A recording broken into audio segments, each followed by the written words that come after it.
Everyone, it's Kaifu here with another video for you guys. Today's video will be doing a new content onto the channel, which is called Resonator Spotlight. Now, Resonator Spotlight is pretty much I feature a resonator onto the channel, analyzing how it works, explaining the abilities and so on. And these resonator has been released to the game either very new or very old or somewhere in between. It really depends on the resonator who I choose and so on. Unless you guys like this new content and you guys can choose the resonator for me, I'll take a look into it and see how I can analyze it for you guys. Other than that, let's get on with the video. So for the first spotlight, we do have Rachel, Nephilim Commander. So Rachel is from the Dragon's Return set, so which is Dragon Return is RDE, yes, RDE set, which is not too long ago from today, which is like a couple months ago from the Lapis Cluster set. So other than that, let's get on with the typing of this resonator. Now, the typing of this resonator is quite unique. It has 3 subtypes for the race: Ancient, Angel, and Demon. Now, it might not seem a lot, but however, it could be helpful later on in the future, or currently at the moment. Now, as for Ancient, not as much relevant because there's not a lot of Ancient support. There is Ancient Magic, but Ancient Magic is a different subtype compared to just flat out Ancient itself. So nothing too useful for that race at the moment. But however, for the other 2, Angel and Demon, there are quite a bit of support for those, depending how you use the resonator itself. For Angel, there is a fair bit of support, as I mentioned, in Wanderer format. Notable is mostly Celestial. Celestial came from the 7 King set, which allows you to search for any angel from your deck point on the battlefield, instantly adding Rachel on the battlefield really quickly, because it is below 4 cost, so you can search it out because of that condition. Now, as for the demon side, there is not a lot of notable support for demons, but however, if you play in Wanderer, there are example demon searcher cards. I believe there's one from the Grim Cluster in the 2nd expansion set from 2 Towers. I believe it's something related to Abdul. You search for a demon and add to your hand, and you have Abdul as your ruler. You can -2 darkness to be played or something on this line. Can't remember exactly, but again, there are some support, and hopefully in the future there'll be more support for Angel and Demons to make it a bit more relevant and maybe somewhat ancient as well, so making that subtype at least have a purpose besides just being in there. Moving on to the cost, it is a free cost resonator, 1 white, 2 colorless Angel / Demon / Ancient, which can be used very early in the game, in the mid game. Because it's a free cost, you can just flat out drop on the battlefield, have a strong body, and again, if you're playing one of the following cards, you can search it out really easily in Wanderer format, which is Celestial namely. Pretty good so far for cost wise, not too high and not too low, so right in the middle in the mid game to going onwards. Now, as for the stat wise, 700 attack, 700 defense, which is pretty balanced stats overall. It's not too underwhelming, it's not too overwhelming at all, but the stat, as I mentioned before, is pretty balanced, able to survive most removal spells in the current format, like burn spells such as lightning strikes, or most burn spells only does 400 to 500 even, so it forced your opponent to actually sacrifice 2 cards to actually get rid of Rachel because of that 700 defense. That goes for the same for removal spell at the moment. The only highest removal spell at the moment, from my knowledge, I could be wrong, is Dark Purge. Dark Purge is only -6 in the current New Frontier, and because of the 700 defense, it will survive and will stay alive and pretty much be on the field, very annoying and abusing the abilities when it goes off.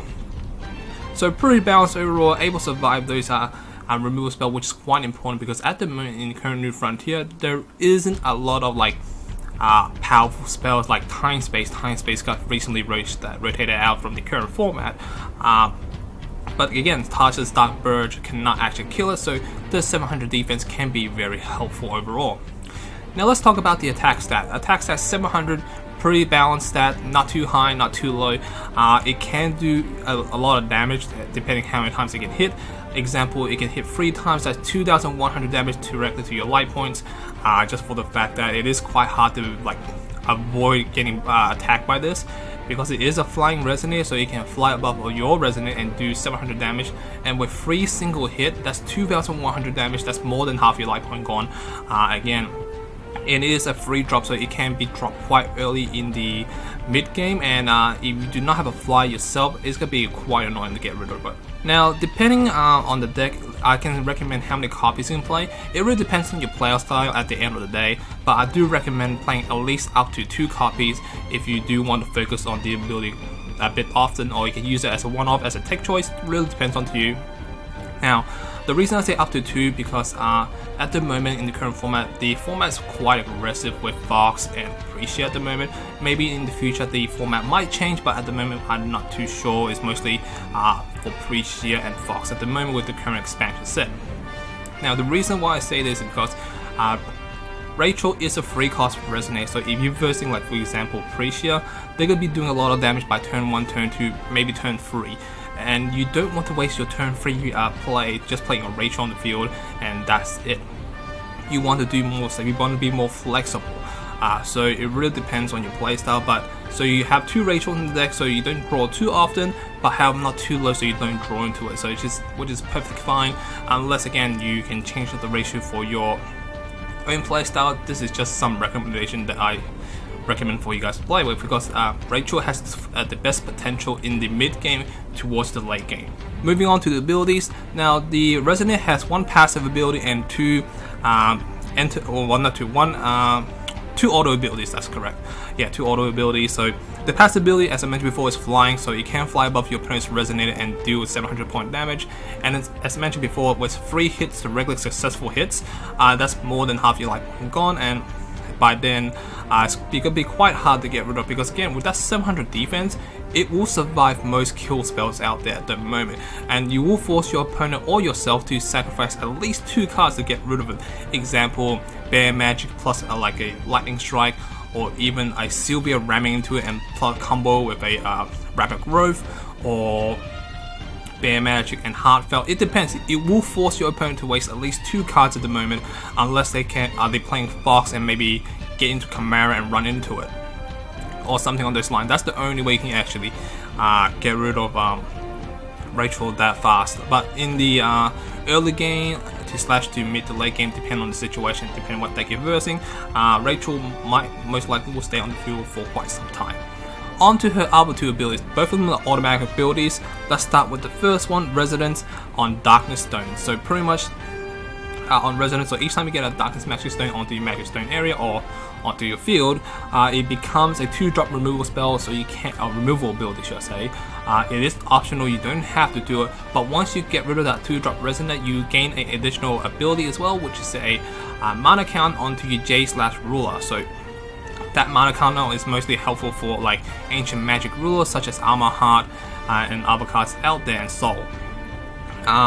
Again, in order to gain the extra resource, which is the mana counter, you technically have to destroy something. Even though it's an optional effect, your opponent can play that game saying that I'm not gonna put anything on the field, so you can't pop my Resonators, and then you can't gain the mana counter, which is completely fine, because again, if they're playing too passively, you can just go for the aggressive play with your Rachel.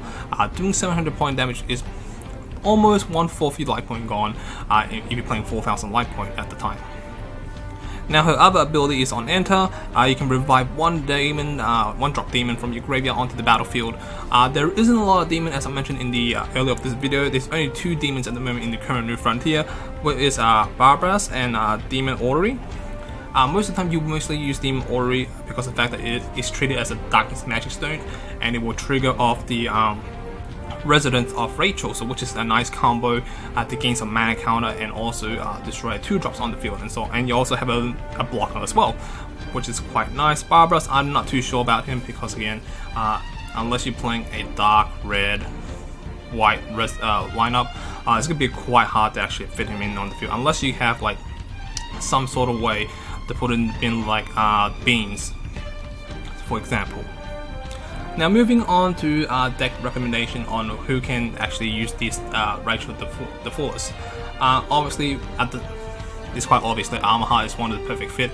It has the Ancient Magic Stone, which can be treated as light and darkness, so really simple. But if you don't want to use Armor Heart, there are other decks out there, but you have to splash in the color white in order to hard cast out Rachel from your hand. You can play any card control darkness deck like Mikage and so on, but again, as I mentioned, you do need a white source in order to play Rachel onto the battlefield, and it will get its full potential as long as you keep tapping for stones. And if all your stones are darkness, you can pop a card each turn, and then it'll be very annoying for your opponent, because unless they're playing the a lot of high cost Resonator like Fox, there's not like in the main on the battlefield, it's not a lot of way to get rid of or avoid Rachel's ability. Now here's some card combination you can actually combo with Rachel itself. The first one, as I mentioned before, is quite obvious, which is Rachel and Celestial. With Celestial, get out Rachel. Rachel revives the Demon Orrery, and Demon Orrery triggers the Resonance, and Resonance pops the Resonate and gain a mana count and so on, etc, etc, etc. So that's a good combo already, quite obvious. Or you can play in Light Fox if they still exist, which they have access to Moonbeam Butterfly, can put on the field pretty quickly, and then tap for a stone or something like that, trigger Resonance, pop a card on the field. But however, it is going to be quite awkward with White Fox, because the Rachel doesn't have light resonance, so you can't trigger it at all. Like Armor can just trigger off regardless, like whatever stone it is. Must be darkness or light, obviously. The reason why I say Light Fox, because the fact that you can ramp so fast, so you can double trigger into Resonance or something on this line, and obviously put a threat onto your opponent, wiping the field almost, like two-shotting like 2 Resonance on the field with the ability. But let's be honest, there isn't a lot of card combos at the moment in the current format to combo with Rachel. Like, regardless, Rachel has an amazing ability, stat-wise, cost-wise, quite balanced, and it has a great passive skill, which is the flying mechanic, which allows you to fly above your opponent with Resonators and deal damage to him or her. But again, as I mentioned, there isn't a lot of combos at the moment for Rachel, and again, we are in a fast-paced format where Precia just does a lot of aggressive play, and Fox just able to sacrifice those low drop Resonate to avoid your Resonance, which is quite annoying as well. But overall, later in the future, when we are in the slower format and there's not as much aggressive plays, Rachel will be one of the cards might have full potential. Other than that, that's pretty much the video, guys. How do you guys feel about this new content? Do you guys like it? If you guys like it, please let me know where I can improve on and so on. Other than that, thank you for watching, thank you for listening, guys. Hope you guys enjoyed it. See you guys next time.